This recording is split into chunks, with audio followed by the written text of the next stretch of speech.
আমাদের বদরগঞ্জ তারাগঞ্জের সবথেকে বড় সমস্যা হলো রাস্তাঘাটে বেশি সমস্যা। রাস্তাঘাটে জ্যাম, রাস্তাঘাট ভাঙ্গা। এখন যে এমপি হবে সেজন্য রাস্তাঘাট, স্কুল, প্রতিষ্ঠান এগুলো দেখে এইসব।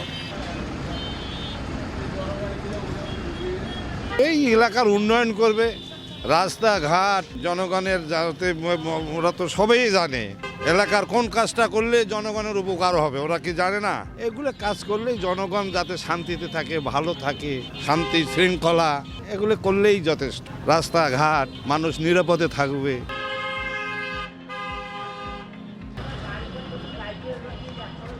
সামনে যে নির্বাচন আসতেছে, যেই দলে আসুক না কেন, সে যেন এমনভাবে দেশ পরিচালনা করে কোনো দলীয় লোক যদি অন্যায় কাজে জড়িত থাকে তাকে যেন ছাড় দেওয়া না হয়। এটা 1 নম্বর কথা।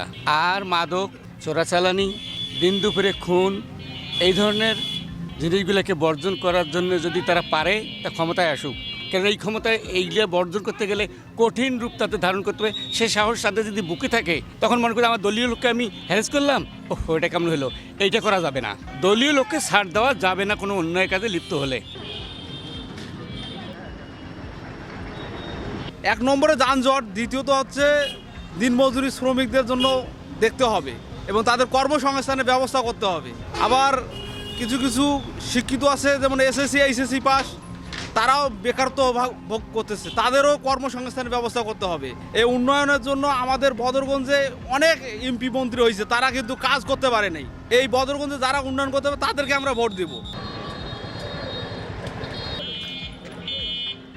উন্নয়ন কিছু ভালো চাই, কাজ রাস্তাঘাট ভালো চাই, এবং ওই যে একটু সন্ত্রাসী বদরগঞ্জে একটু মানে দেখা যায় সেটা যেন দাপন করা যায়, মানে কীভাবে।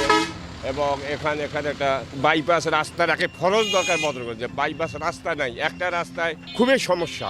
এর আগে যে এমপি ছিল বদরগঞ্জে কোনো উন্নয়ন করে নাই এবং বদরগঞ্জে কোনো কাজেই করেনি। বদরগঞ্জে একটা নীরব হয়ে পড়িয়েছে, ড্রেন রাস্তাঘাট খুবই খারাপ। বদরগঞ্জের ভালোর জন্য আমরা এমপির কাছে অনেক কিছু চাচ্ছি। এমপি আমাদের বলছে যে বদরগঞ্জে আমি উন্নয়ন করব, এই আশা আমাদের এমপি মনে করতে পারবে, আশা করি।